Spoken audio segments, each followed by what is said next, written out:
for the Get to the Point review. Good, Afternoon? Yeah, it is afternoon. Good afternoon, everybody. Or it might be morning for you if you're just tuning in. Welcome to the Get to the Point review podcast. I'm your host, Kelly McKinney of Hohenheim Productions. And I'm your other host, Josh Gibson of Fourth Wall Players. And we are joined by a very special guest. And it is our second time on the podcast, Katherine Gibson, which I have written here. Costume designer, wardrobe, set, props, mother, and wife. She is a regular part of both the process at Hohenheim Productions and Fourth Wall Players. And our lovely guest for the Mother's Day special. And it is after Mother's Day. It is after Mother's Day. But with the way that the podcast schedule runs, it's the thought that counts. We're still celebrating it. Yes. And we have some really amazing movies to talk about, honestly. Yes. Well, one amazing movie and then a bunch of TV shows, probably.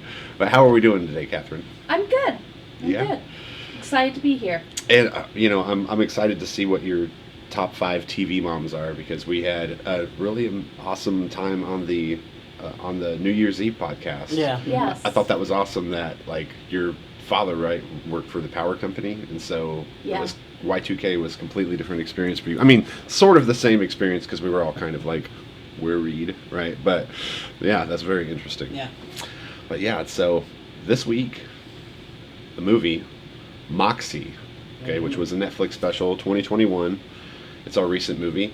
And who would like to kick us off with their Get to the Point review over Moxie? We want to do ladies first? Let's do ladies first, mothers first. Let's do it. Okay. So my Get to the Point review of Moxie was, for an inspiring mother-daughter movie, there are too many other plot lines going on. This movie tries a little too hard to be woke, while it misses the mark on having a real impact. Okay. And we are going to have very different reviews, I think. And that is not to say I did not enjoy it. I did enjoy it. Yeah. I feel like it could have done better at times. Especially from the aspect we went into it thinking it was going to be like a movie about a mother and daughter's relationship. Yeah. And that was barely in the film. Yeah. Yeah, every scene that it was in the film was beautiful, though. Every scene was great. My gosh. But there were like 4 of them. Yeah, there were like 4 of them. Well, all right, well, Josh? All right, my Get to the Point review on Moxie. Comedy about an indoctrinated white girl seeing the evils of a skewed caste system through the tormenting of her minority friends, then deciding to speak out and rebel. This leads to a school-wide rebellious attitude that outs some of the crazy normal behavior that we allow entitled and privileged kids to get away with. As I'm hearing your guys' reviews, I am realizing that the reason why this probably has an overall critic score of 70% is because it still suffers from the white savior. Yeah. Mm-hmm. It took a white girl a privileged white girl speaking out about it to make an impact. And that is sad. Yeah, like I was telling you before we started filming, that's kind of the one thing that really bothered me, is that it wouldn't have bothered me if she was part of the resistance or whatever, but she literally led the whole started thing, and no one else really did anything except cover her tracks. The only thing they did well about this is it being inspired by the mother. That was really great. I thought that was amazing. It's freaking because she wasn't vilified at all, or anything. And it was that. I thought that was great. I loved the mother, and I'm drawing a blank for the actress's name right now. Amy Pollard. Amy Pollard. Yes, I kept wanting to say Tina Fey. Wrong one. Yeah, Amy Pollard. But gosh, man, if this doesn't show that she can do anything, this is great. It was actually Tina Fey playing Amy Pollard. Oh, see, there we go. It was. See, that's why there was my confusion. And so it's interesting. We've got a sliding scale as we move around the table here, because with my Get to the Point review, I just find it incredibly ironic that a movie about women's voices and creating a stir has so little support. Okay, but overall, it was one of the best movies I've seen of 2021 so far. Easily one of the best movies ever. And yeah, I cried at the end. I thought her speech was really well done. I definitely had tears welling. I don't know if I ever cried. It broke the illusion for me, though, when Emma, the spoiler alert rape victim, spoke out, because despite the rally, that's hard for anyone to do, to just in front of one person, let alone for the first time to actually speak to stand up and make an announcement. Whew. Now, the whole point of, I got raped and then voted most bangable is like Yeah. like holy shit, how fucking wrong is that? How freaking wrong is that? And so on your point to the review, like, there was a lot going on. There was a whole lot going on. I did, however, feel differently that I felt like they wrapped up each one of them nicely, and I again, because it's from the teenage perspective of a teenage girl, that shit's complicated. Like the scene where she breaks down in front of her mom saying that her life is falling apart. Yeah. She went through 7 different things that were going on and then ended with, why doesn't dad want to spend Christmas with me? Yeah. Holy shit, being a teenage girl is so Right. complicated. Like, there's so many things going on, and I think that's why we had so many. And yes, like, every opportunity that they had to show that this movie was woke, they took it. But I thought it was a very classy approach to each one of them. Like, as far as how difficult it is for Asian minorities that have just gotten here, and how much pressure you have to basically repay the hard work of your mother and father, who had to really, really work to get to where they are. Perfectionism and and how that strives over. Like, so I thought they wrapped everything up pretty nicely. But, like, I think that's why it was so complex. And, again, a reason why I want to read the book, because books are so much better at depicting internal struggles. Yeah. And that's what you have going on. We can keep track of where she's at mentally as it progresses in the book. Can I just say, though, like, the teenage actors in this film were fucking amazing. Oh, my gosh. Not a single one of them came off as... No, there wasn't. Even the antagonist. Yeah, even the goofy antagonists were still, like... You could see real kids doing this in school. Yeah, and it felt natural. Yeah. It felt like there were literally like 2 parts of this movie, like 2 times in this whole movie that I cringed, maybe because of the way a line was written. Other than that, the script was excellent, especially with how controversial in today's society all of the subjects are. Right. They did such a great job. Like this. People who really don't like feminism, I think, would still have a hard time really disliking this movie because we're not okay. Because of the school, we're kicking men in the balls, but we're not kicking all men in the balls. Right, We're very specific. Like specifically those. Yeah, boys, exactly. Yeah. It's like accountability. And you had something about that too, right? I guess my counterpoint to you saying that you felt like most of the stories were really kind of wrapped up and I just kind of felt like there was too much going on. I feel like a lot of the different issues that you could point to or whatnot, the LGBTQ plus, etc., some of those scenes were like less than a minute and didn't seem to have a context in the overall arc of the movie. They just kind of shoehorn this one in here and shoehorn this one in here, in that at one point, I don't know whether this is spoiler alert or not, but there were 2 female characters all of a sudden revealed to be lesbians that just all of a sudden in one scene where everybody's kind of celebrating, having a party, boom, they're kissing, there was no context, there was no lead up, and then they don't touch that again the rest of the film. Yeah. It's a lot of those little moments kind of threw it off. Like they did, and that's what I was saying too. Like any opportunity they had to show that they were woke, they just threw it in there. For sure. Like one of the other things that I saw mentioned online about this movie was the idea of tokenism. They didn't necessarily. They kind of tried to throw in a bunch of token characters in the different categories of wokeness or whatever. And just to get them in there so that everybody can say, oh, there's so much diversity. We're all represented. In this. Yeah, we're all represented. Yeah. To add to yours, there's also another like dropped story, like plot, was a transgender girl like auditioning for Little Shop of Horrors. They show the audition and then like nothing ever comes out of it.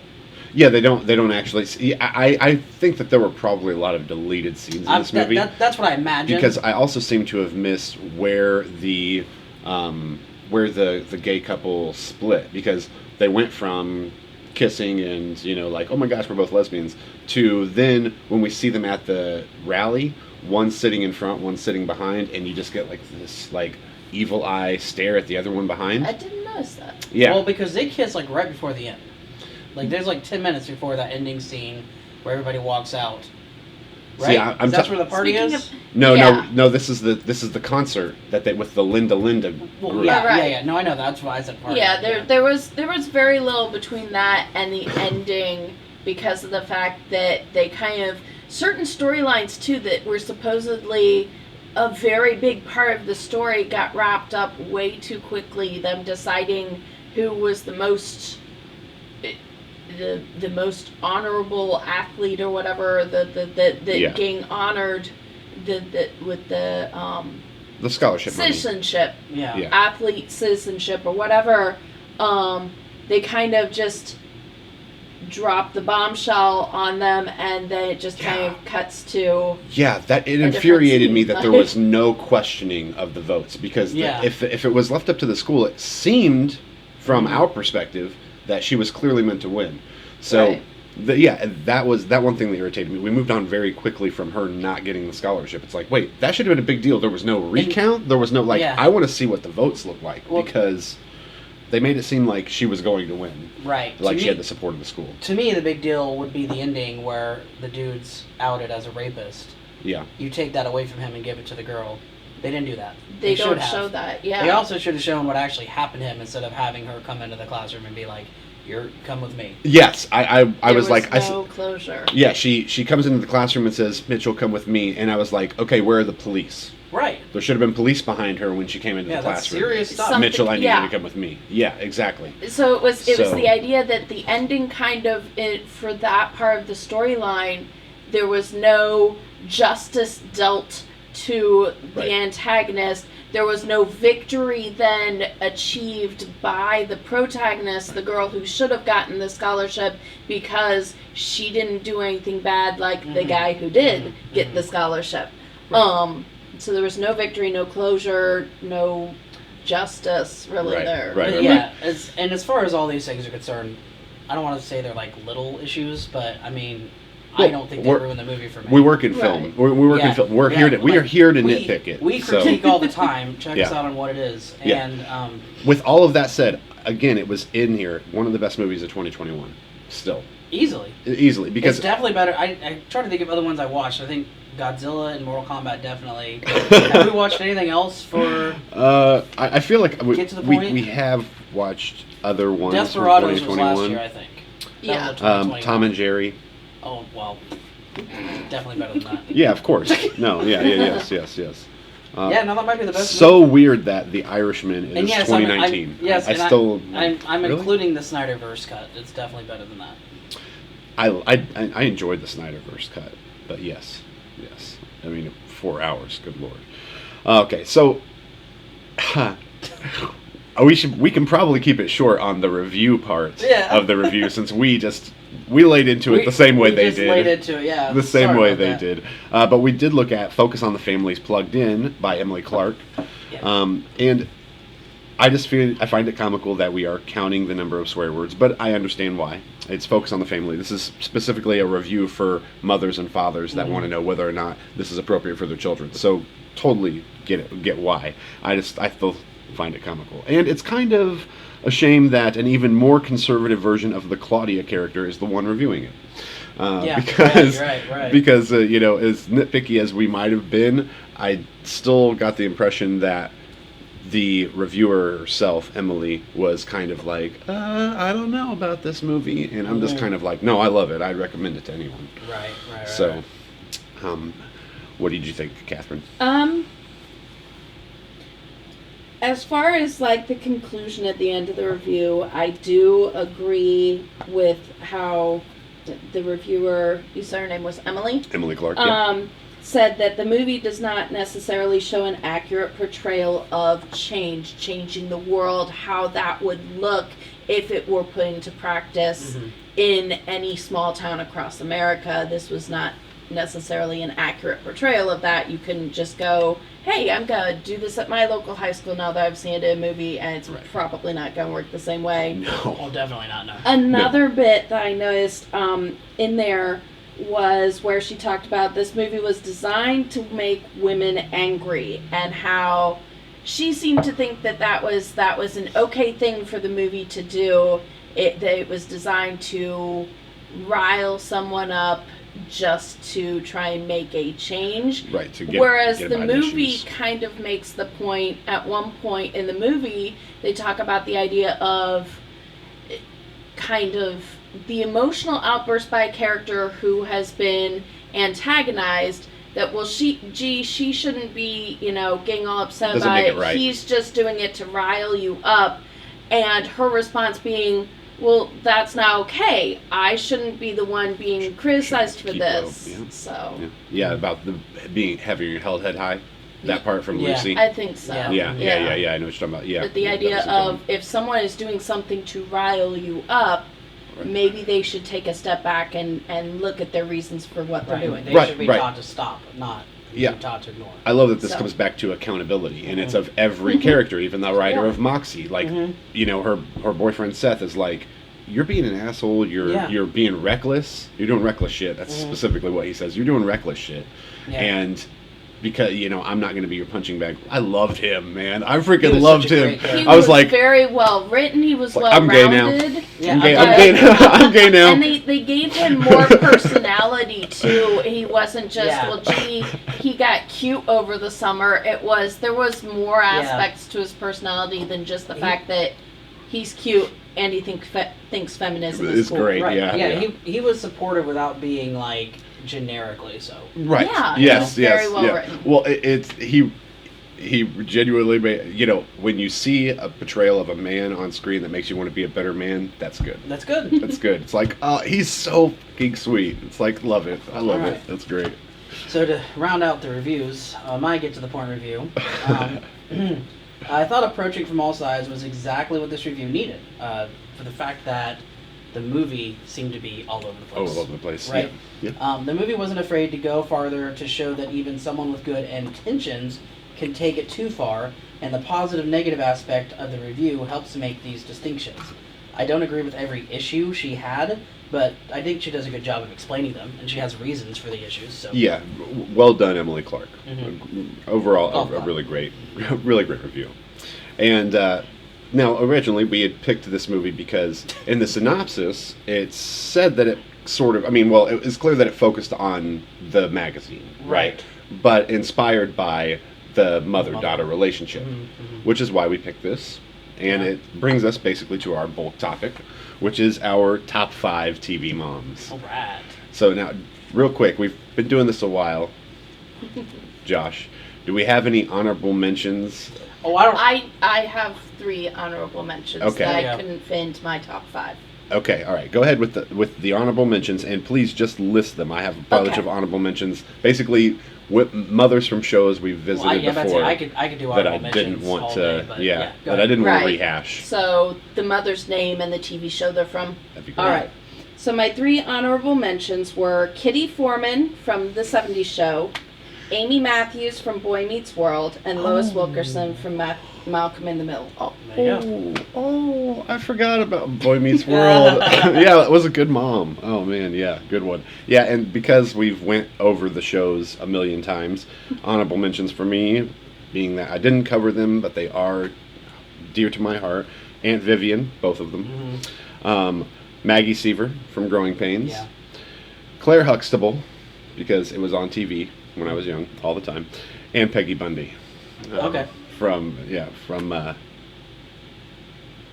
Love and Marriage, Married with Children. Married with Children. Gosh, I can't believe I couldn't come up with a the couple of TV your guys' name. honorable mentions actually made my list. So See, and that's why we should've done the list that's first. I knew Kitty Foreman would make his list. Actually, no, she didn't. Oh no! Oh my gosh! I've done her before, so Wow. I wanted to try. Sorry, Catherine, to mostly break you. the news to you. He's done her before. Oh, come on. That was like 50 years ago. That was like 50 years ago, please. In the 70s. Come on. No, for your list of couples, TV couples, Yeah, right? for my list of TV couples. Yeah. Yes. No, my honorable mentions were going to be more like the classic TV moms. I remember her name, Mrs. Brady, Mrs. Cunningham. Yeah. Mrs. Cleaver. All those mothers. Those are going to be my honorable mentions, just because I'm not Leave it to as Beaver. into those shows. Right, but they're As classic. as I should be to like write down like an actual review, But they're I classic do and recognize great. Yeah, them as like trailblazers. Excellent. Yeah. For the mother character. Well, with that said, Josh, how would you like to start us off? I would like to start with one I got from your her honorable mention, Lois from Malcolm in the Middle. And my get to the point review on Lois is Beneath the loud voice and rough demeanor, Lois really is a caring mother who just gets short-tempered due to life constantly throwing her obstacles. I mean, you see it like underneath. An associate of mine is working on this theory of psychological theory of anger always being a secondary emotion, and for Lois, the anger comes from fear, uncertainty, stress, anxiety, everything like that. It's probably a little bit more in depth than what the sitcom wants. Yeah. But at the same time, you look at it that way, and yeah. None of it is like she's just unnecessarily mad. It's always because something's happening, something's broken. Yeah. They got to pay for something else. Her husband's being an idiot. So yeah, I really enjoy. I thought it was a pretty realistic take as just a mother who's just had it up to here with all that shit. Well, then in which case, we'll go ahead and go into one of mine. Jane Kashmerick as Lois from Malcolm in the Middle. I thought that you wouldn't have it on your list, so that's why I put it on here, 2000 to 2006. And I put on here that I thought Josh said it best when he reviewed them as a couple, that they still go at it like teenagers and love each other. Amazing. I love that. And not only that, but Lois, especially with the yelling, is very much like my own mom. Yeah. So it's kind of like seeing a somewhat portrayal of my mom on TV with all the yelling. And yeah, that's great. Her anger and her yelling. In a loud house, you have to yell to be heard over everyone else anyways. Right. Everyone's always running around and shouting. Everyone's running around and shouting, yeah. And with so many boys, it's just, boys! Yeah. Mm-hmm. Yeah, and there they are in the living room. Right. So, yeah. So did you have Lois on yours too, Catherine? Or are you going to start us off with someone else? No, she's just my honorable mentions. That's right. Okay. All right. Yeah. Well, we both have one in. Let's see here. I will preface this by saying that Josh and I are only in season, 6 of The Walking Dead? Yes. Mm. So, yeah, we kind of, as far as internet spoilers, when certain episodes actually aired on TV, I know bits and pieces of what's coming up, including certain beloved character deaths, and that is why we kind of stalled where we are at. Uh-huh. So therefore, I'm prefacing it with the idea that I've only seen up to season 6 of this character, but I included Carol from The Walking Dead, played by Melissa McBride. It is. I have to go next. I love her. She is a survivor. She's resourceful. She's cunning, motherly, and brave. You not only see her deal with having a young daughter and then losing said young daughter, but then adopting 2 other girls that lost their parents and then losing them as well. She's kind of the mother of the group. She kind of mothers Daryl Dixon a little bit, and I love the interplay between those 2 characters. I just think she's probably one of the better moms on The Walking Dead. Mm-hmm. I feel like we're going to have more overlaps in this episode. Since you have Carol too, do you want to go next? I'm going next because mine's. Awesome. Now it's interesting because I put The Walking Dead on here and Carol more as a joke. Yeah. Because it's the last on my list because Carol is my favorite character. I love her to death. All of her children die on her. Yeah. So I feel like The Walking Dead is one of my favorite shows for bad mothers. Okay, yeah. Because you've got Carol. Yeah. Michonne. I mean, Michonne's a great mother. Yeah. So don't get me wrong there. She's a great mother. Maggie, also a great mother. Okay. Lord. And Tyrese was a great mother to Judith for for a good 2 seasons. I love Tyrese. But yeah, so like it's a show that's super realistic about the struggles of motherhood in the apocalypse. In an apocalypse. Holy crap. Like, so yeah, it definitely made my list. That's 2 of the 5, and both of them are freaking... We all have the same stuff. It's frustrating. All right, Josh. Go ahead. My next one is Marge Simpson. Okay, I didn't have that one. Good. Yep, I didn't think either one of you would. From The Simpsons. Truthfully, I have not watched this show since the 20th century, but Marge stands as a classic example of the loving mother who cleans up after her dysfunctional family trope. She certainly does, and so much so that she's like in denial about it. Yeah. Like one of my favorite, one of the scenes I remember, and again, I've not watched this since like season 10. So one of the scenes I do remember is her telling Lisa, because it was like the episode Lisa was dating Nelson, the guy, that guy, and her mom was like, was giving her some, basically telling her she couldn't change who Nelson was. Just do like what I did with your father. He was a sloppy, goofy, dumb guy who liked to drink all the time when I met him. Now look at him. And then Lisa's like, Mom, that's the same guy. And she was like, I fixed him. Or I don't remember the exact punchline, but it was so funny to me. Like, yeah. So that's my second. He's the same guy. I fixed him. Yeah. That's a good one. Nice. Catherine, next. All right. You were just complaining about us having so many overlaps. My next one, from one of my favorite TV shows based on a book series, which in my opinion is a hard thing to do. However, this adaptation is amazing, is Claire Randall Fraser from Outlander, played by Katrina Balfe. And she is compassionate, sensible, cool under pressure. She's very independent. She ends up, the show also ends up dealing, there is an episode where Claire has a miscarriage. Mm-hmm. And the way the TV show dealt with it was very sensitive. It was very emotional. She also has a living daughter and a couple of like stepchildren or adopted children that she kind of mothers throughout the show. But I like her sensible approach to things.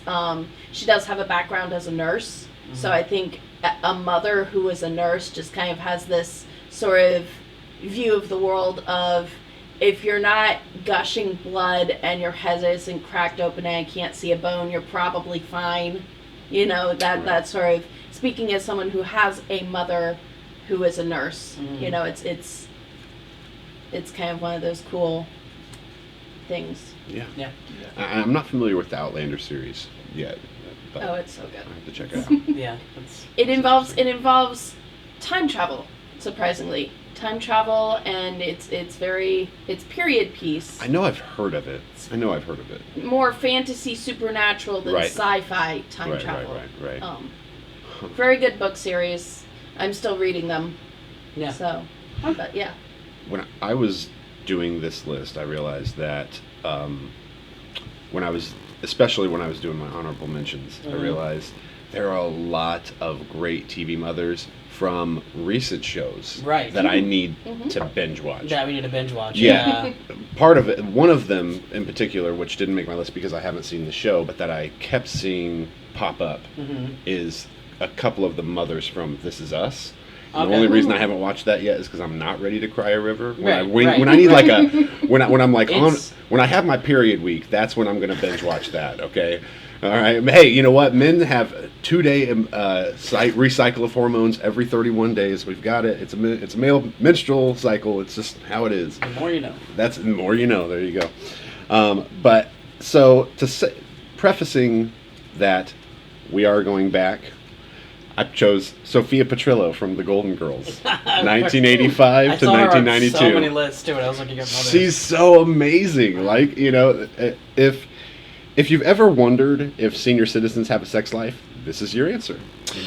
Susan Harris is a typhoon of sitcom genius. That's basically how I wrap up The Golden Girls. If you take a look at Susan Harris's IMDb page, you'll see she has been writer and creator of so many great sitcoms that are just like classics and huge hitters.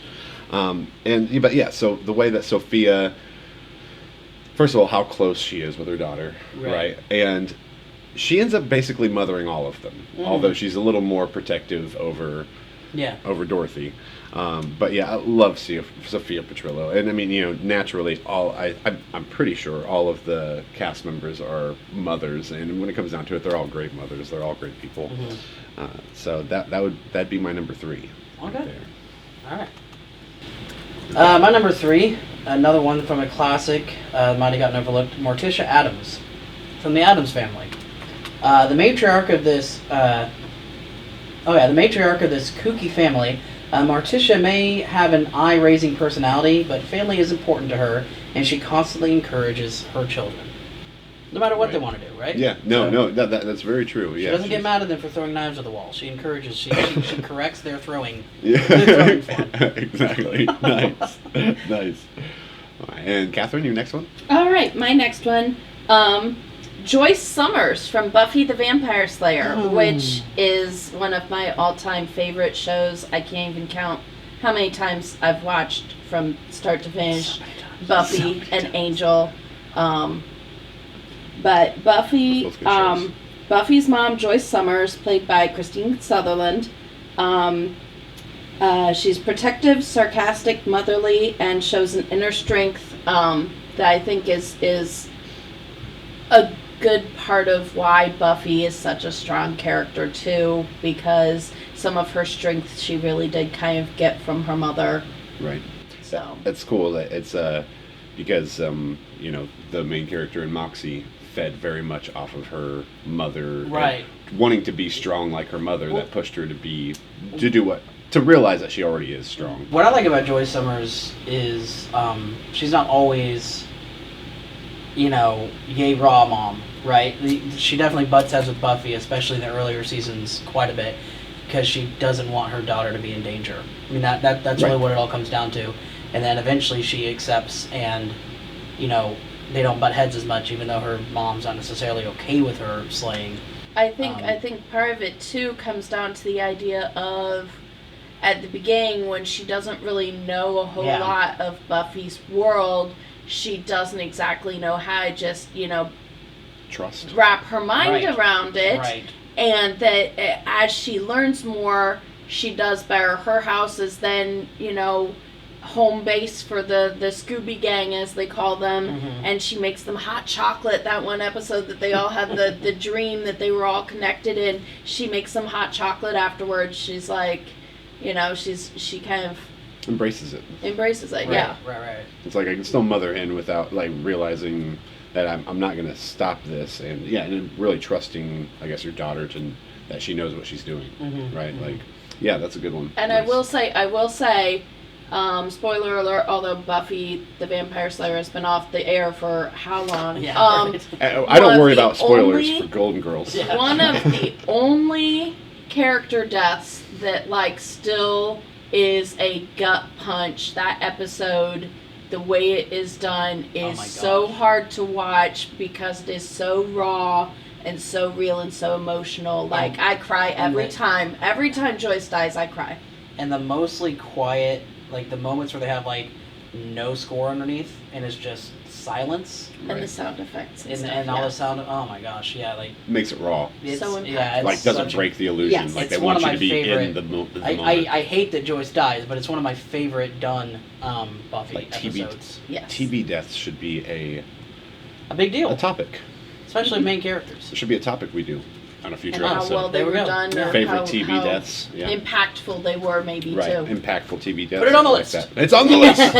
It's on the list. All right, and we're back around to me? Yep. Okay. Yeah. Okay. Well, for this one, I'm going to go with Violet Crowley, Maggie Smith, played by Maggie Smith in Downton Abbey. Okay. Okay. 2010 to 2015 or 2019, if you're counting when the movie was released in the U.S. But it turns out that even the drama of British patriarchy and posh stylings can make me cry. And who better to do it than Maggie Smith, she's a freaking treasure, man. She is amazing, all the way from Professor McGonagall to this, like, and because she's I find it funny saying this, playing an older woman. Yeah. Maggie Smith, she's like 400 years old. Yeah. She's playing an older woman, like, that's so set in her ways. You still love her, even when she clashes head with characters that you love or support their moral stance on. You still can't help but love her. Like, the fact that even though she hated that one of the daughters married the Irish driver, okay, right, she still went out of her way to make sure that they were present during, I forget what happened in season 5. It was, I'm sure I cried during it or something. We've not gotten to Downton Abbey yet. Oh God, seasons 1 and 2. I like to wait until like really popular shows are like off. Die down. Yeah, I know. I'm very nonconformist that way too. I just started watching Stranger Things. Right. That's a good. I've already cried. That's a good one too. Yep, I've already cried. It's a really good one. How far are you into it? How far? I'm halfway through season 2. Oh, okay. Okay. All right. Fair enough. Halfway All through right. season 2. So, sorry. No, go ahead. My next one was going to be one I inadvertently added to my notable or my honorable mentions. So I'm not going to do that one now. I'm gonna do a completely new one I just made up on the spot. Oh, okay. Wow. Okay. Because I like to be accurate. But it was going to be Marion Cunningham from Happy Days. And I realized I mentioned it for honorable mentions. So instead, I thought of a new one, Catelyn Stark from Game of Thrones. This woman literally navigated a war zone to make sure that her kids were safe and all home and alive. And she even died trying to get her kids back together. And in the book, she came back to life. And in the book, she came to back continue her mission. and started killing. It started, to protect her revenge kids. killing to protect her I don't know if children. it's to protect her kids in the books. It was. But, yeah, no, I mean, she seriously has the inner strength of a wolf. I mean, and I know that's, as cliche as that is. I mean, obviously she's a trout, not a wolf, but, That one, like, if we had top 6, that would have been my number 6. Right, yeah. It was on So- my list, and I was like, and I was technically like, you she know was what? my number 6. I went, I went with Walking Dead over that one because for the joke factor of Tyrese. I got you. Yeah, No, just for the joke factor I of totally Tyrese. understand.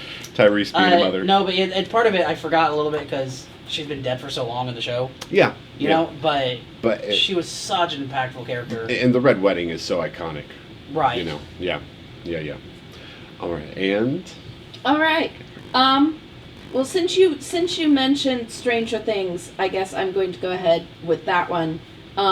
Joyce Byers from Stranger Things, because Winona Ryder is amazing, like just amazing, and just the idea too.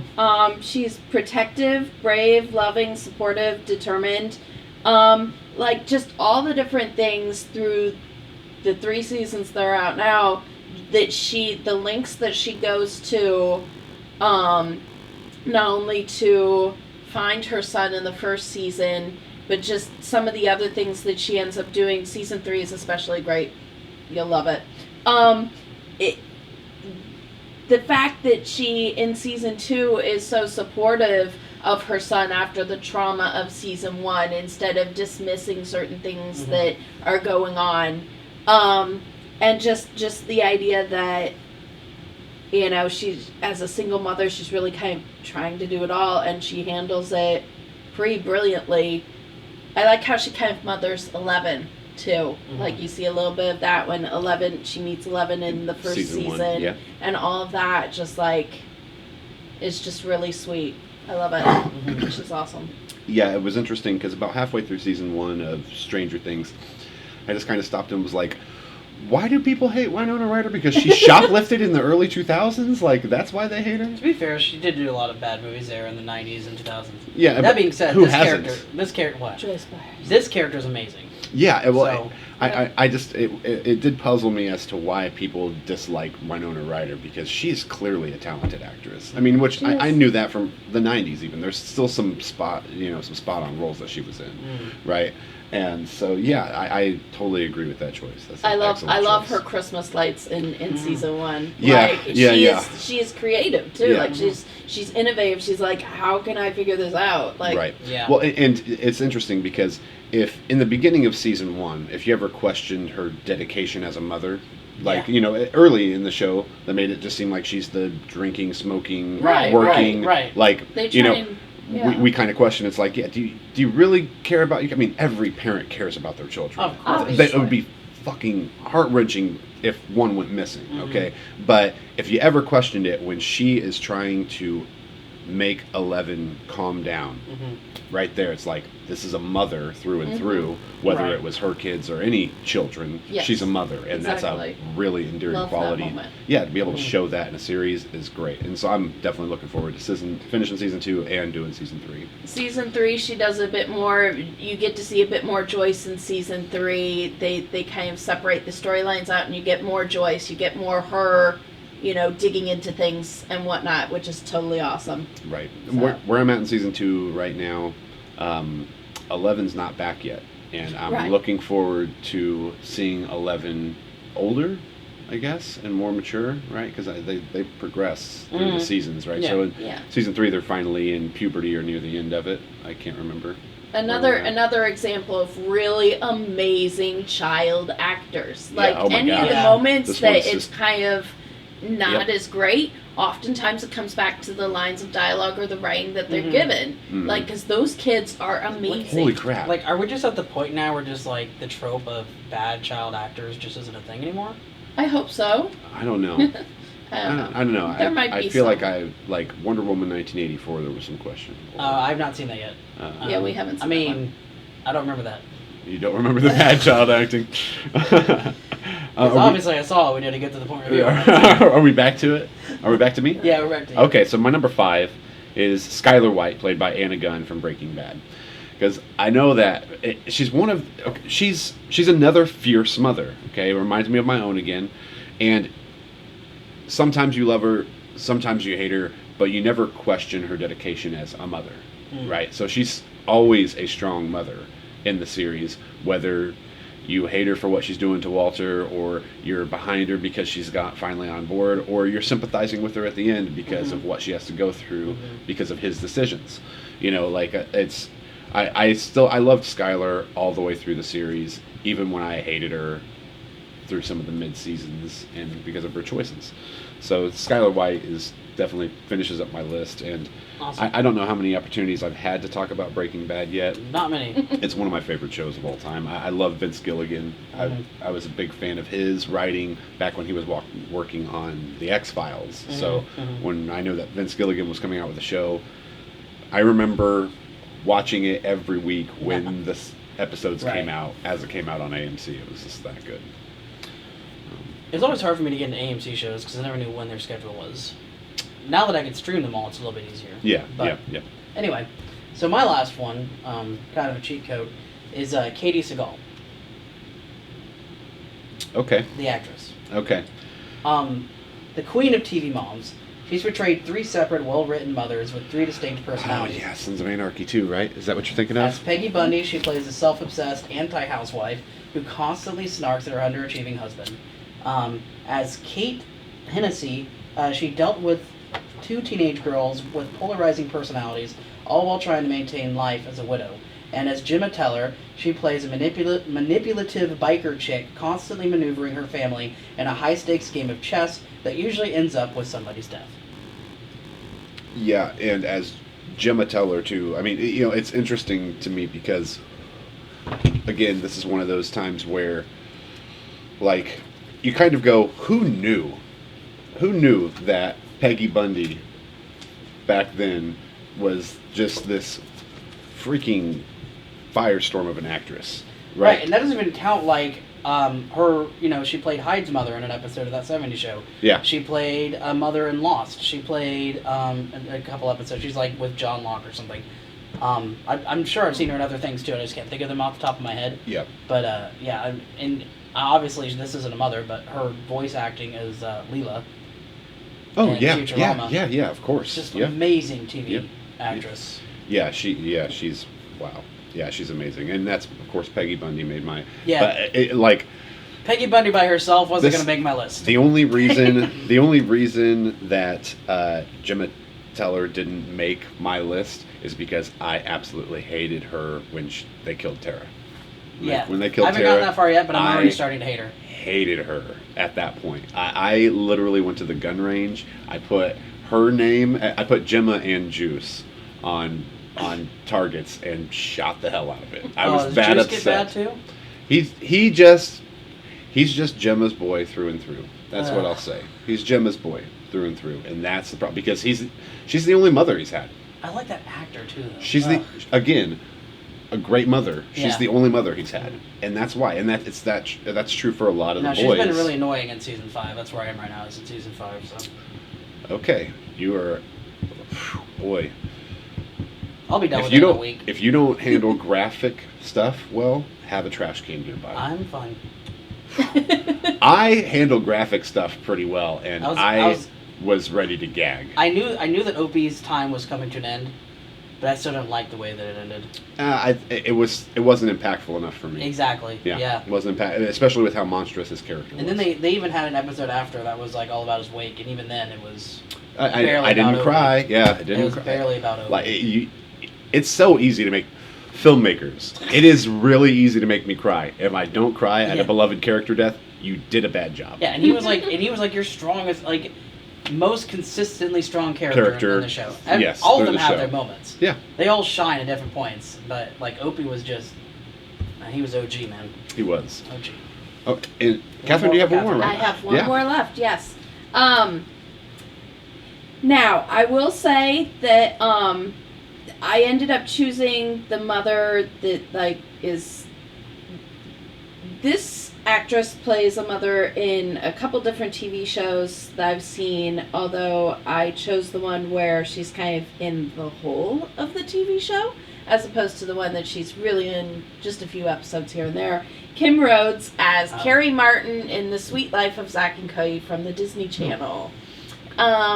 Mother of twin boys. Single mother, divorced mother of twin boys. And these boys are not the most well-behaved kids. Like, that's the whole point of the TV show. But she's patient, she's fun, she's wise, she's giving advice to multiple characters throughout the show. She can be the voice of reason, but she's also very loving. Sometimes too loving, a little bit overbearing as a mom to the boys sometimes. But I love Kim Rhodes, and I love Carrie Martin in The Sweet Life. Sweet Life of Zack and Cody. It falls into one of those categories of Disney shows that I just never. You missed the mark. Yeah, I missed the mark on that. The only one. reason I ever watched it initially is because it was when I was just out of high school and I had a TV right next to my computer and I would work on stuff on the computer and I would play Disney Channel or TNT Yeah. or Yep, something yep, on yep. the Same. TV Yeah. for background noise. I kind of discovered it when I was first in college too, just kind of binge watching some of the stuff that they'd play on the Disney Channel. And I'm kind of rediscovering my love for certain characters and whatnot. We've been watching The Sweet Life. I've been watching The Sweet Life. We're actually on the spin-off show now, The Sweet Life on Deck, which doesn't have as much of Carrie Martin in it because the boys go off to a school that is on a cruise ship, and I've been watching that with our son Tyler. So Right. he's loving it.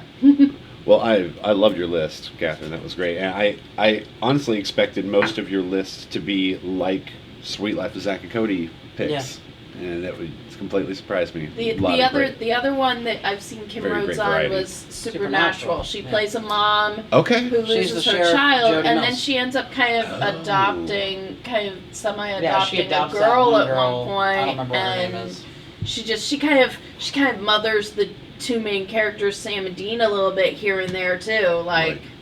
That's awesome. so Well, and I mean, finish with that. That wraps up our That top wraps five up the list. top five list, Yeah. yep. And so with that, Catherine, we roll out the red carpet for you, and you can let our audience both know where to find you. Not like they won't see you in Hohenheim Productions and Fourth Wall Players stuff, but also what else you've got going on, maybe upcoming for the summer, spring. Well, I am a part of Fourth Wall Players with my husband Josh. I don't really have like my own, social media handle for, film type stuff and all of that. But I am in the midst of starting a project, starting a blog. The first bit that my blog will cover probably will be Outlander and the differences between the books and the TV show and some of those sort of things. Just something that as a very avid reader, who always has strong opinions about the books I read and the characters I come to love through the books and how they are portrayed or how the storylines are handled when you take that from a book format to movies or TV. And while understanding that, you can't always have things exactly like they are in the book on film, there are certain things that, certain TV shows and movies could have handled better to be more faithful to the adaptation. So I'm kind of going to be looking at how faithful Outlander TV show is to the author's works. I haven't actually finished reading all of the books yet, so I'm in the process of that, and there are only 5 seasons out so far of the TV show, so It'll be an ongoing project. Right. And that can be found in the Get to the Point Review Yes. .WordSprout. Yeah, that'll That's yeah, where that'll, I'll be putting my blog. WordSprout, Thank not you. WordSprout. WordPress. I got two sites mixed up. WordPress and Buzzsprouts Yeah. kind of slammed together Yes. there. All right, and That'll be where you'll be finding that. All right, and if you or someone you know wants to start a podcast, we recommend starting with Buzzsprout. Buzzsprout is by That's an old far one. the best way to launch a professional podcast with easy monetization, website management, access to nearly every podcast directory, and magic mastery to make editing a cinch. Broadcast your message to the world with Buzzsprout. Affiliate link in the description below. Right, and following the link in the show notes lets Buzzsprout know that we sent you. So you get a $20 Amazon gift card if you sign up for a paid plan, and it helps support our show. So let's create something together with Buzzsprout. We didn't even plan that. We y'all. didn't even plan that. I just basically finished it up for you there. Got all of the stuff in there. And so All I'm not even sure what our next topic is. But I'll I do figure it know this is the very last week where we will have anything even close to technical difficulties. We're going to be looking at a whole new podcast setup. Exciting. Yeah, we've got new mics. We have an excellent audio interface coming, and so prepare to be like Joe Rogan quality, because that's coming in the very near future.